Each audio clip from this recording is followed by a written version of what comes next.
بسم اللہ الرحمن الرحیم۔ صحیح بخاری حدیث نمبر 525 تا 535۔ ہم حضرت عمر رضی اللہ تعالیٰ عنہ کی خدمت میں بیٹھے ہوئے تھے کہ آپ نے پوچھا کہ فتنہ سے متعلق رسول اللہ صلی اللہ علیہ وآلہ وسلم کی کوئی حدیث تم میں سے کسی کو یاد ہے؟ میں بولا میں نے اسے اسی طرح یاد کر رکھا ہے جیسے حضور صلی اللہ علیہ وآلہ وسلم نے اس حدیث کو بیان فرمایا تھا۔ حضرت عمر رضی اللہ تعالیٰ عنہ بولے کہ تم رسول اللہ صلی اللہ علیہ وآلہ وسلم سے فتن کو معلوم کرنے میں بہت بے باک تھے۔ میں نے کہا کہ انسان کے گھر والے، مال اولاد اور پڑوسی سب فتنہ کی چیز ہیں، اور نماز، روزہ، صدقہ، اچھی بات کے لیے لوگوں کو حکم کرنا اور بری باتوں سے روکنا ان فتنوں کا کفارہ ہے۔ حضرت عمر رضی اللہ تعالیٰ عنہ نے فرمایا کہ میں تم سے اس کے متعلق نہیں پوچھتا، مجھے تم اس فتنہ کے بارے میں بتلاؤ جو سمندر کی موج کی طرح ٹھاٹھے مارتا ہوا بڑھے گا۔ اس پر میں نے کہا کہ یا امیر المومنین، آپ اس سے خوف نہ کھائیں، آپ کے اور فتنہ کے درمیان ایک بند دروازہ ہے۔ پوچھا کیا وہ دروازہ توڑ دیا جائے گا یا صرف کھولا جائے گا؟ میں نے کہا کہ توڑ دیا جائے گا۔ حضرت عمر رضی اللہ تعالیٰ عنہ بول اٹھے کہ پھر تو وہ کبھی بند نہیں ہو سکے گا۔ شقیق نے کہا ہم نے حذیفہ رضی اللہ تعالیٰ عنہ سے پوچھا کیا حضرت عمر رضی اللہ تعالیٰ عنہ اس دروازے کے متعلق کچھ علم رکھتے تھے؟ تو انہوں نے کہا کہ ہاں، بالکل اسی طرح جیسے دن کے بعد رات کے آنے کا۔ میں نے تم سے ایک ایسی حدیث بیان کی ہے جو قطعاً غلط نہیں ہے۔ ہمیں اس کے متعلق حذیفہ رضی اللہ تعالیٰ عنہ سے پوچھنے میں ڈر ہوتا تھا کہ وہ دروازے سے کیا مراد ہے، اس لیے ہم نے مسروق سے کہا کہ وہ پوچھیں۔ انہوں نے دریافت کیا تو آپ نے بتایا کہ وہ دروازہ خود حضرت عمر رضی اللہ تعالیٰ عنہ ہی تھے۔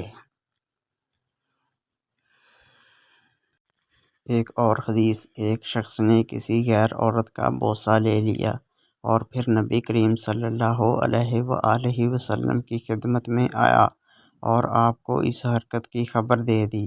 اس پر اللہ تعالیٰ نے یہ آیت نازل فرمائی کہ نماز دن کے دونوں حصوں میں قائم کرو اور کچھ رات گئے بھی، اور بلا شبہ نیکیاں برائیوں کو مٹا دیتی ہیں۔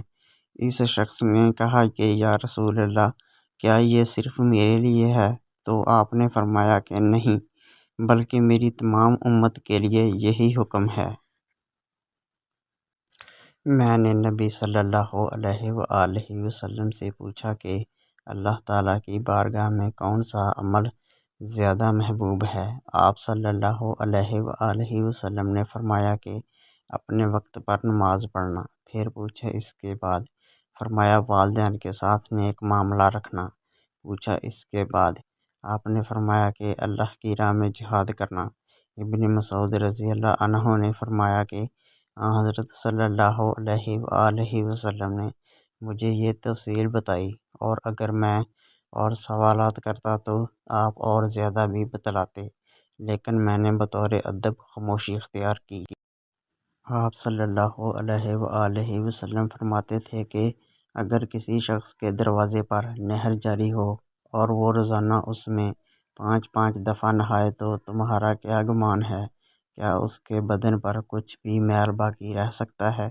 صحابہ نے عرض کی کہ نہیں یا رسول اللہ، ہرگز نہیں۔ آپ صلی اللہ علیہ وآلہ وسلم نے فرمایا کہ یہی حال 5 وقت کی نمازوں کا ہے، اللہ پاک ان کے ذریعے سے گناہوں کو مٹا دیتا ہے۔ میں نبی صلی اللہ علیہ وآلہ وسلم کے عہد کی کوئی بات اس زمانہ میں نہیں پاتا۔ لوگوں نے کہا نماز تو ہے، فرمایا اس کے اندر بھی تم نے کر رکھا ہے جو کر رکھا ہے۔ میں دمشق میں حضرت انس بن مالک رضی اللہ تعالیٰ عنہ کی خدمت میں گیا۔ آپ اس وقت رو رہے تھے۔ میں نے عرض کیا کہ آپ کیوں رو رہے ہیں؟ انہوں نے فرمایا کہ نبی کریم صلی اللہ علیہ وآلہ وسلم کے عہد کی کوئی چیز اس نماز کے علاوہ اب میں نہیں پاتا، اور اب اس کو بھی ضائع کر دیا گیا ہے، اور بکر بن خلف نے کہا کہ ہم سے محمد بن بکر برسانی نے بیان کیا کہ ہم سے عثمان بن ابی رواد نے یہی حدیث بیان کی۔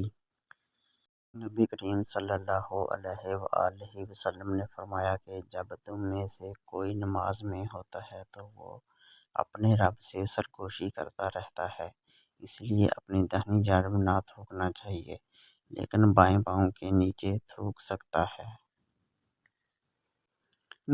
حضور صلی اللہ علیہ وآلہ وسلم نے فرمایا کہ سجدہ کرنے میں اعتدال رکھو، سیدھی طرح پر کرو، اور کوئی شخص تم میں سے اپنے بازوؤں کو کتے کی طرح نہ پھیلائے۔ جب کسی کو تھوکنا ہی ہو تو سامنے یا داہنی طرف نہ تھوکے، کیونکہ وہ نماز میں اپنے رب سے پوشیدہ باتیں کرتا رہتا ہے۔ اور سعید نے قتادہ رضی اللہ تعالیٰ عنہ سے روایت کر کے بیان کیا کہ آگے یا سامنے نہ تھوکے، البتہ بائیں طرف پاؤں کے نیچے تھوک سکتا ہے۔ اور شعبہ نے کہا کہ اپنے سامنے یا دائیں جانب نہ تھوکے، بلکہ بائیں طرف یا پاؤں کے نیچے تھوک سکتا ہے۔ اور حمید نے انس بن مالک رضی اللہ تعالیٰ عنہ سے، وہ نبی صلی اللہ علیہ وآلہ وسلم سے روایت کرتے ہیں کہ قبلہ کی طرف نہ تھوکے اور نہ دائیں طرف، البتہ بائیں طرف یا پاؤں کے نیچے تھوک سکتا ہے۔ آپ صلی اللہ علیہ وآلہ وسلم نے فرمایا، جب گرمی تیز ہو جائے تو نماز کو ٹھنڈے وقت میں پڑھو، کیونکہ گرمی کی تیزی جہنم کی آگ کی بھاپ سے ہوتی ہے۔